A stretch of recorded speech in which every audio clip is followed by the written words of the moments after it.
Hello guys, आज मैं आपके लिए कुछ खास लाई हूँ, है ना। तो आज मेरा छोटा भाई का बर्थडे है, तो मैं उसके लिए दो लफ्ज़ों में कुछ बोलना चाहती हूँ। तो वीडियो अच्छा लगेगा तो लाइक कमेंट शेयर कर देना, और चैनल में नया होंगे तो सब्सक्राइब जरूर कर देना। चलो फिर स्टार्ट करते हैं। तुम मेरी ज़िंदगी का वो हिस्सा हो जो फ्रेंड में भी आता है और फैमिली में भी।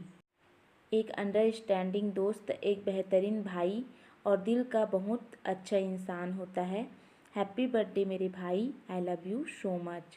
तुम ब्लेसिंग हो मेरे लिए। स्ट्रेस भारी दुनिया में मुस्कुराहट का हिस्सा हो जो हर किसी के हिसाब में नहीं आता। मेरी ज़िंदगी का एक ऐसा किस्सा हो।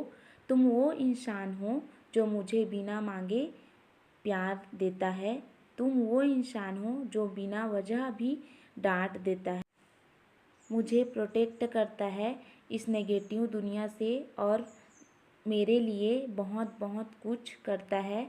मैं शायद उतना नहीं कर पाता मेरे भाई, पर तुम जितना करते हो आई प्रॉमिस कि मुझे हमेशा याद रहेंगी। तुम ज़िंदगी जीने का जुनून हो, तुम मेरी ज़िंदगी में सुकून हो। I really love you bro, wish you very very happy birthday.